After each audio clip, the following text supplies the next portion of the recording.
O mal não constrói. Bullying machuca os dois, o que recebe e o que faz. Bullying é desmontar a personalidade do outro. Nenhum de nós tem esse direito.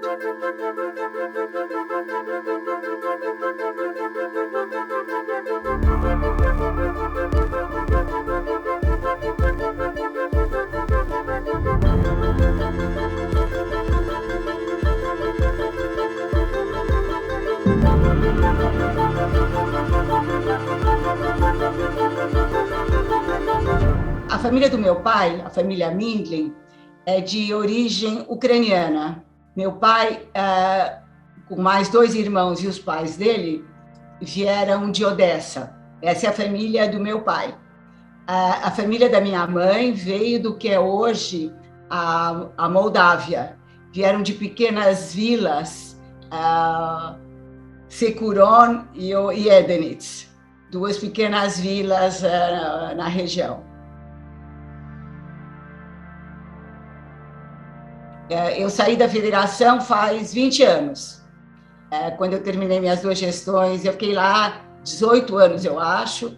Depois que eu terminei as gestões, como na presidência e no conselho, depois de 19 anos eu voltei para a federação. E é nessa segunda fase agora que eu entrei no movimento feminino da federação, que chama-se ELF, significa Empoderamento e Liderança Feminina. Esse grupo começou trabalhando com violência contra mulheres e crianças, violência doméstica. Eu assisti algumas atividades desse grupo e me ofereci para o caso do grupo abrir um outro espaço para um programa de prevenção e educação. Esse grupo chama-se Relacionamentos Saudáveis. Nós estamos atuando há 2 anos. O nosso foco de interesse, o nosso público-alvo, são as crianças das escolas judaicas e as crianças e jovens das Tnuot, dos movimentos juvenis. A nossa cartilha foi feita depois de 1 ano e meio de trabalho. É resultado de uma pesquisa criteriosa, cuidadosa e tendo como alvo os profissionais que lidam com essas crianças. Nós vamos pelo lado positivo dos bons relacionamentos saudáveis, respeitosos, inclusivos, gentis, e alertamos as crianças ao se sentirem incômodas, inseguras, logo procurarem apoio de um adulto. Esse é o teor da nossa cartilha. Essa primeira cartilha nossa está voltada para crianças dos 12 aos 17. No momento, nós estamos começando outro tipo de material, que provavelmente vai ser mais direcionado aos pais também, porque nós vamos pegar agora as crianças pequenas, dos 6 aos 12. Uma coisa interessante é o fato da nossa cartilha ter sido admirada, apoiada pelo Instituto Maurício de Souza, que fez uma releitura da nossa cartilha e ilustrou com os personagens da Mônica.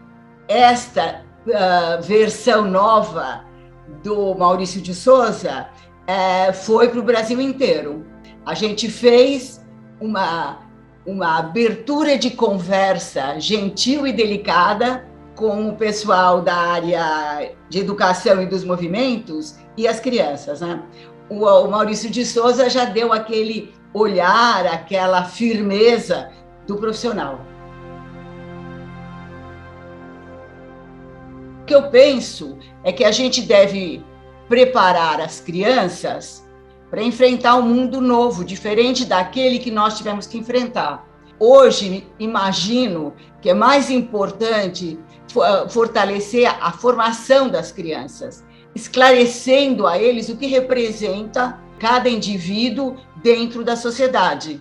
Então, é menos aquela escola de antigamente e mais uma escola de acordo com o momento atual, que nem sabemos, não existe momento atual quase, porque quando chega no momento atual, já mudou. Com tantas inovações, e agora, inclusive, após essa reclusão de 2 anos, né, para os adultos e principalmente para as crianças, sabe-se lá como vai ser o cotidiano nas escolas, né? As exigências, as possibilidades e tudo mais. Eu acho que agora é o momento de confiar nos técnicos, né? Nos acadêmicos, que provavelmente vão mostrar um novo modelo, né?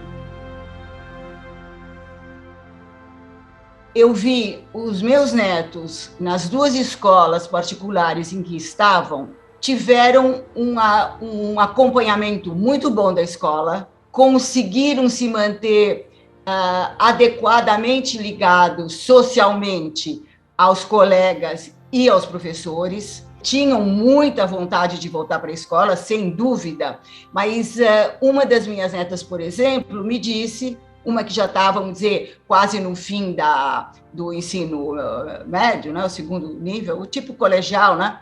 Ela me disse, vó, eu estou estudando melhor porque eu fico mais quieta, me distraio menos com a conversa dos colegas e estou produzindo muito melhor. Então, eu acho que cada criança, de acordo com a personalidade, deve ter se adaptado de uma maneira ou de outra. O meu neto, de 10 anos, exigiu muito da minha nora para mantê-lo ligado e na frente do computador.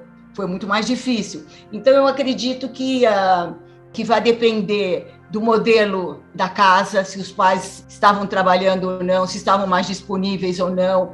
Eu não acho que o resultado vai ser favorável. Eu acho complicado imaginar o que já está, né? O dia seguinte.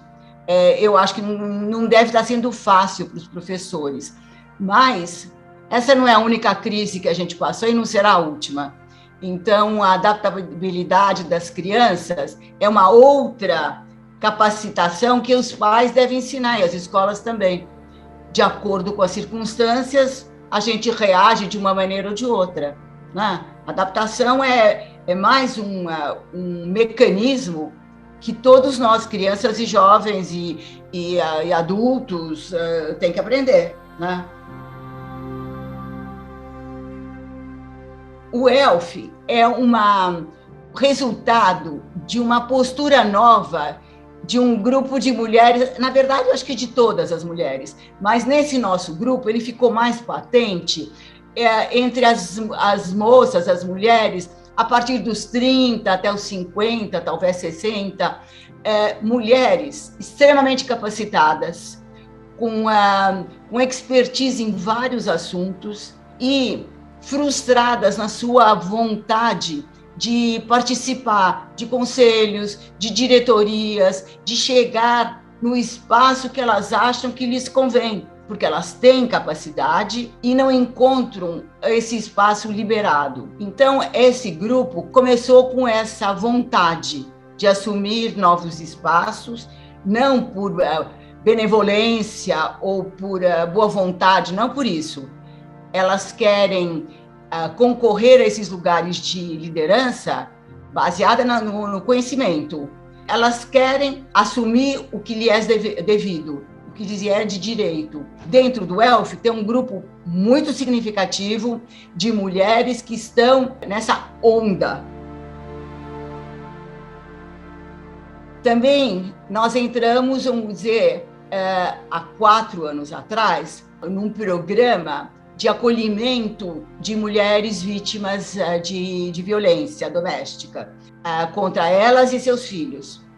Então, nós temos esse grupo de acolhimento, do qual fazem parte psicólogas, advogadas, assistentes sociais, e as mulheres que necessitam desse apoio têm uma hotline permanente. As mulheres têm um atendimento, se procurarem, contínuo, numa linha dentro da Federação Israelita. Então, a gente percebeu logo no começo muitas ligações de mulheres mais querendo informações do que levando seus problemas. Nós temos como atender, mas é muito difícil para as mulheres chegarem a procurar ajuda. E quando procuram, voltam atrás. E quando recebem algum encaminhamento, alguma sugestão, desistem. É muito duro, a gente sabe. e quem não passou por isso, imagina os problemas de vergonha, sujeição, misturado com amor, misturado com responsabilidade, as dificuldades financeiras que, em geral, acompanham essas mulheres vítimas de violência. Em geral, paralelamente, correm problemas muito sérios financeiros. São mulheres que ou não conseguiram trabalhar por motivos próprios, ou porque foram impossibilitadas pelos maridos de se libertarem, pelo menos economicamente, né? Então, é muito difícil, mas nós não desistimos. Nós estamos presentes, as mulheres sabem, esse grupo é ativo, é sério e trata com a maior confidencialidade todos os casos. As pessoas que entram lá recebem um tipo de um apelido, e as pessoas que atendem também se fazem conhecer por apelidos. Entre as voluntárias que atendem essas mulheres, nós temos mulheres ortodoxas. Então, quando a pessoa se identifica, sabe, mais ligada à tradição judaica, aos conhecimentos, aos princípios nossos, elas são encaminhadas para mulheres que possam entendê-las melhor. Então, a gente tem um ninho de acolhimento, mas também a gente entende a dificuldade das mulheres chegarem. Mas vão chegar. Não que a gente queira a gente sofrendo, não isso, mas que a gente quer a gente saindo do sofrimento. Não há por que viver aprisionada numa situação que faz mal para as mulheres, faz mais mal para as crianças, e esses maridos, a nossa ideia é abrir espaços de discussão para os homens, para que eles também possam cuidar dos seus problemas que levam-os a fazer atos ou comportamentos de violência, né? Uma mulher machucada, violentada, maltratada, não é culpada da situação. Ela é vítima. E por ser vítima, ela merece todo o apoio, o reconhecimento, a ajuda de toda a comunidade. O nosso programa é uma porta de entrada, mas nós temos muita gente ao redor que vai nos ajudar, que vai ajudar essas mulheres, oferecendo emprego, oferecendo outras condições para facilitar a vida delas. Essas mulheres não devem sofrer, porque não está escrito em lugar nenhum que o casamento é prisão. Casamento é para usufruir de amor, de compartilhar amor, de criar filhos saudáveis, de ser feliz, tanto o marido quanto a mulher, realizar-se pessoalmente. O casamento não deveria inibir a felicidade, nem a realização pessoal de ninguém. Então, sejam corajosas, é duro. Se vocês derem um passo para frente e 2 para trás, nós estaremos aqui também. Nós não vamos abandonar quem voltar atrás. A gente vai estar sempre aqui. Infelizmente, a gente está numa fase da sociedade em que essa intromissão de comportamentos nocivos acontece com a maior facilidade via internet, a quantidade enorme de sites onde a gente entra por descuido, por irresponsabilidade. O mal não constrói. Bullying machuca os dois, o que recebe e o que faz. Bullying é desmontar a personalidade do outro. Nenhum de nós tem esse direito. Não há condição de maltratar o outro. Isso um dia vai ser cobrado de nós, na nossa própria consciência. Então, crianças, não façam o que parece uma brincadeira. Isso não é brincadeira. Brincadeira é quando os dois se divertem. Quando um só se diverte, isso é uma maldade que muitas vezes não tem volta atrás.